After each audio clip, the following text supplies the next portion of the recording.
Welcome back, Gary. In the previous episode, we spoke about appointing a coach and then figuring out what you want to do. So my question to you would be, once you have appointed a coach, what do you do after that? Well, I think that once you've worked with the coach and built the plan, and that's, I keep coming back to this, plan, purpose, passion are really, really important. But building the plan is no different to anything else. But there are a series of actions that you've got to take that make sense in what you do. And those activities, those actions are key into doing this. Now, one of the things that I became crucially aware of was that my health was inappropriate. Your physical health was inappropriate for the sort of life that I wanted to live, and how I could create the opportunities to give back, to get involved with different things, and that. So there are a balanced number of things. One, I had to build a business, and I established North Star Consulting. I domiciled that in Hong Kong because I'd spent decades in the Asian region, and that was ultimately where we were going to live part of our life. Things change, but plans change. Building that, then sitting down and saying, okay, what are the sort of businesses that I want to be involved with? Where can I actually add some value? Now, there are a couple of things. Financial services is natural because I've grown up there. I was lucky enough as well with both the coach and a previous chairman that I'd worked with who said, Gary, don't forget that not only have you been in financial services, but you've been in business, you've been in Asia, you've worked with startups, build-ups, joint ventures, rebuilds, acquisitions. So you've got all of those other experiences, and that you can bring that into space. So I went actively into looking and working with those types of businesses. I was very fortunate, and I talk a lot about LinkedIn, and I think LinkedIn is a great facility for all of us to use from a network point of view. And I made it clear on LinkedIn that I'd established North Star Consulting, that it was a business. I was lucky enough to have already a few businesses that I was involved with, because I'd been, if I can use my own term, wise enough to get involved with some entrepreneurial business outside the corporate world, right, as part of the journey. I always think that there's a journey, and if you can bat and bowl and wicket keep and field in the gully, you're always going to chance. So you need to do all those things. So build a plan, have the strategy, establish the business, look at your physical and personal situation, and build a plan around that. And I wanted to try and make sure that I was balanced, because when you do these things, you can't do it always, as much as I think that we're living in a really interesting technology-led world, and I can jump on Zoom or Teams or GoTo or whatever and do a video conference. There is nothing better than face-to-face.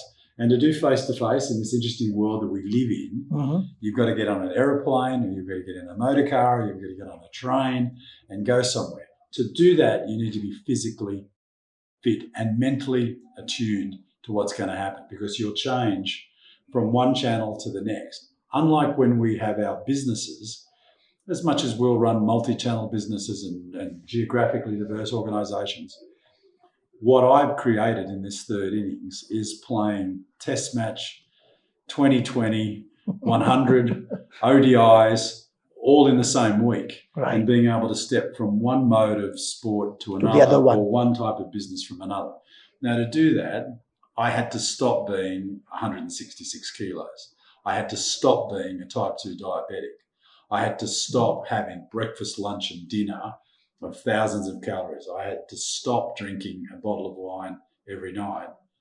And I had to build a plan that actually activated all of those things that needed to take place. And this is really important. I think this is really important for all of us in this third innings. I had to make sure that I built time for my family into this, because they'd been an incredibly supportive unit behind me always. But I needed to be side by side rather than have them in the family is very important, Gary. And I'm just I'm just interrupting you Yeah, because please. you mentioned about from 160 kg to 90 plus kg Yeah. right now. Yeah. So I'm just curious to know how does I know you're a 5 a.m. club member, right? Yeah, that's right. So why don't you share with all of us what are 5 or 6 things you have done to recover your physical health? And my bigger question is, can you really recover your physical health? Yeah, look, it's interesting, Regina. Lots of people suggest that you can't recover your physical health once you get to a certain age. Now, and I'll be full disclosure, I am 70 on the 7th of December this year. Right. I started work when I was 16 and 9 months and never missed a day's work in that entire time. What I needed to do was to believe in my own ability to turn it around. Now, I was lucky. And lucky is interesting. If you talk to the right people and you do the right research, you can actually dispel that myth about changing your health and your longevity post 55. So I was probably 60 when I started this journey. From 60, at the age of 60, you started working. A bit after 60, I started this journey. Yeah. And there were a number of things that I had to do. I walk every day. And what I try and do is to make sure, and as corny as it looks, all of these silly wearables that I now have. 2 watches. You wear 2 watches.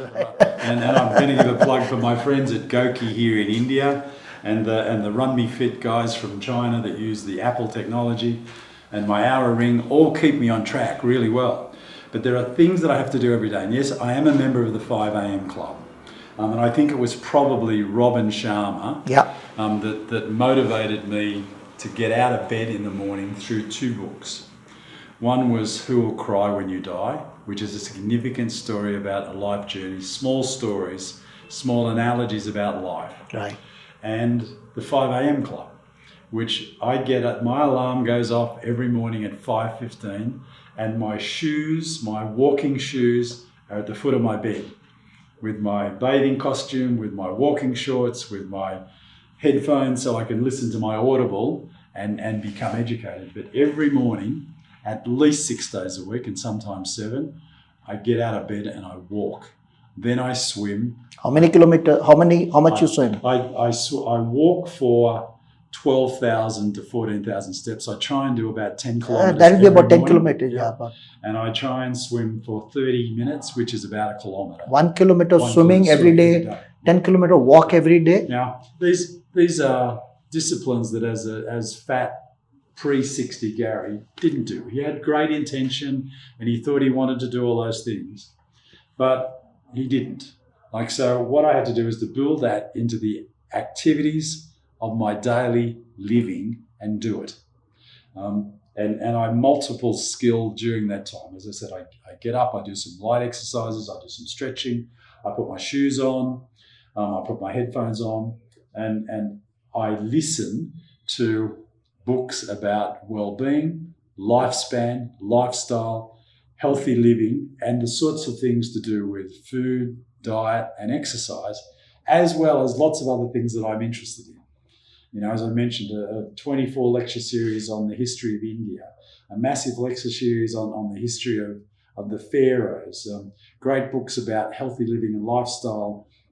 As I mentioned, I'm reading Good Calories, Bad Calories at the moment about the dynamic change in diet and what we should do with diet. So those things are key to my day. And I make an appointment every morning of my life in my calendar. No matter where I am in the world, it comes up and it says exercise. Appointment with your own self. With myself. Back to the points that I made before, this reflection and self-analysis that said, if I'm not one of the most important people in my day, and then at the end of the day I have an important appointment with my wife, which is really important, but if I'm not the most important person in my day, I'm neglecting why I'm here. And all of those things that I want to do as part of my passion, my purpose, my giving back, my commitment, I won't give because I'll be in a wheelchair or I'll be bedridden or I'll be dead. Now, maybe that's what's supposed to happen, but I think that I have an opportunity to improve that healthy lifespan by doing these activities every day. So it's exercise, Swimming, It's walking, swimming. some light exercise, some light weights every day, and that I take that time between 5 a.m. and about 8 o'clock is my time to do that. Mm-hmm. Then I do some other stuff, like I say this: I clear my emails, I work my network, I respond to my LinkedIn's and my messages, and my Facebook and my Instagram. I do all that social stuff that people. You take out think so is much crazy. time in the morning, right? Yeah, well, it's my 8:30 the world. Look, and I can tell you, having worked in India, you guys aren't in the office till 9:30, so I'm still an hour ahead of you. Right.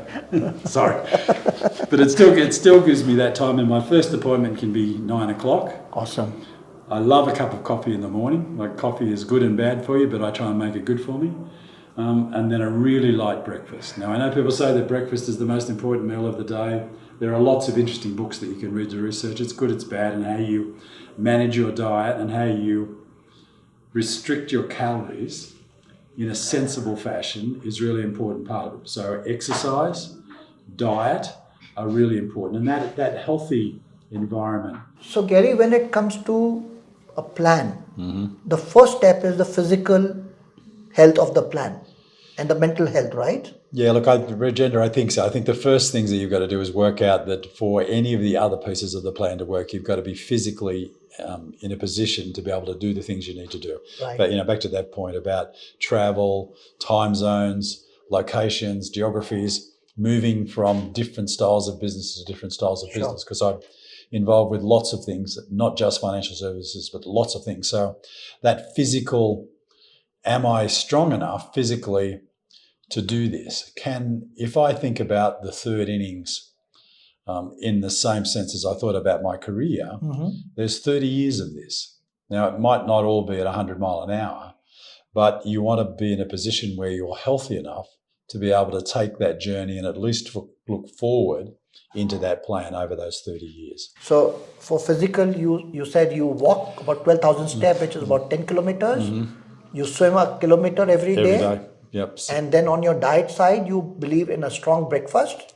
No. In actual fact, I don't believe in a strong breakfast. I do that, the 10Ks, the 1 kilometre swim, and I have a light breakfast. Now, a lot, like during that walk, I might take a protein bar or a small protein shake during the walk so that I've got the stamina to finish the walk and the swim. Right. Breakfast I try and take late, and then later on in the day. And whether this has become something that I learned in India or whether something that they do in Mexico, they have the main meal of the day about 3 o'clock, about lunch. About lunch, which is much more logical, because it means that I'm not digesting heavy calories, too many calories. So that works for me. And I think also watching clearly the calorie intake, and back to my wearables, track my calorie burn. It works out how many calories I should take in a day to not add extra weight. I think those things become exceedingly important, because it's like saying, I want to play Test cricket, but I've got 3 torn hamstrings and a broken shoulder. No, that's not going to happen. You can't play. You can't play. So you need to be in a position where you can play. Sure. And I'm mindful of the fact, Gary, sorry if I tell people, I know you are a smoker. Yep. A chain smoker. No, I was a heavy smoker. Heavy smoker? Yeah. And also you were into alcohol and wine? Yep. And you were a wine collector? I was a collector. So how much is important for you to reduce your alcohol intakes and other stuff? Look, I think that once you work out the exercise regime, whether it be exercising, swimming, whatever's right for you, it's important. The next stage is thinking about food, and we get that calorie intake right. Then the next pieces are really important. If any book that you read, any research that you do, smoking will kill you. Smoking will kill you. Yeah. Look, and I smoked for a long, long time.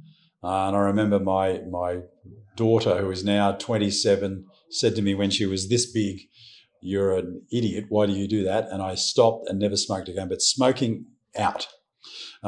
Alcohol, it's becoming clearer and clearer and clearer through the research. Even though I love to collect wine, I'm involved with a whiskey business in Hong Kong and Scotland, which I love being involved with. But the intake needs to be restricted. You need to be mindful. And if you can give it up, terrific. But if not, and I still have a couple of drinks a week, I try never to drink in excess, is really important. So quit smoking, quit Reduce smoking, your reduce alcohol intake. And the other things that I think has been important for me, like I tried to be a vegetarian, but it just didn't work for me. But I think that the intake of red meat is You got to reduce. needs to be reduced. Need to reduce. Fish, chicken, that's okay. But So reduce the red meat. reduce That's what the you're red saying. meat. Yeah. And how important is sleep and hydration? Oh, look, I think again, if you look at those key drivers of longevity and healthy lifespan, sleep, and I track it through my wearables, and I try to make sure that I reach bed at a certain time, is super important. You need. They say you need 8. I try and survive on between 6.5 and 7.5 hours. I know that if I can get more than 7 hours sleep, I feel better. So that means that some nights I've got to go to bed earlier because I love this 5 a.m. regime. It works for me. I've got half my day done before the rest of the world is up and moving. I've exercised, I've researched, I've listened, I've learned, I've had a little bit of food, and I've cleared my emails and my messages before most of the world is out of bed. And I think that helps me in this third innings be a better player, add the significant value that I need to do. So I think that's super important. Once you get those things right, then as you build that plan, you need to work out where you fit. What really...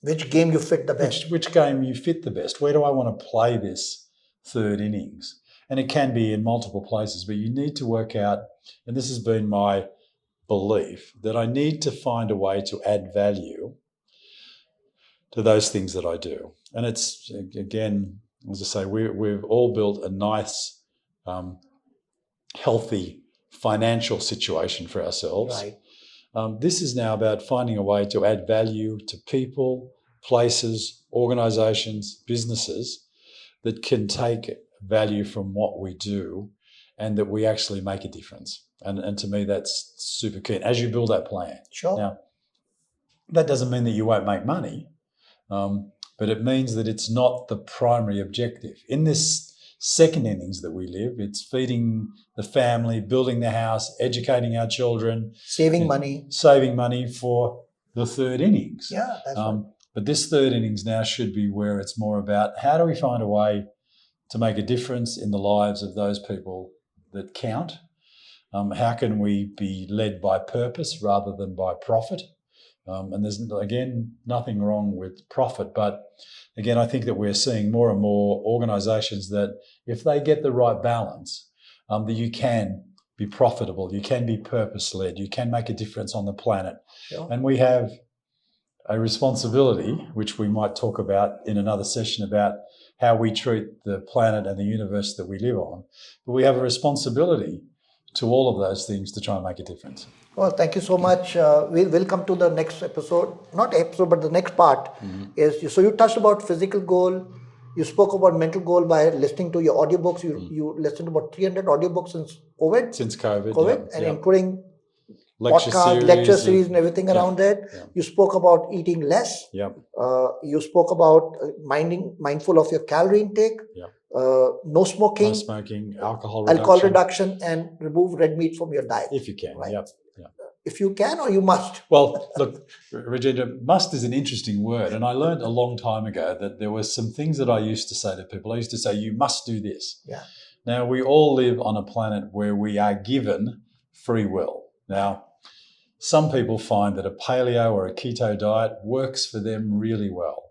But for me, and I say I have to be mindful, we have a big audience. For me, it has worked for you. Red meat has almost disappeared completely from my diet. So what works for you is what you're talking about. Exactly. And so we build from there. Yeah. And in the next part of this video podcast, we touched that topic of purposeful living, spirituality, and how do you take care of the universe that you're part of it.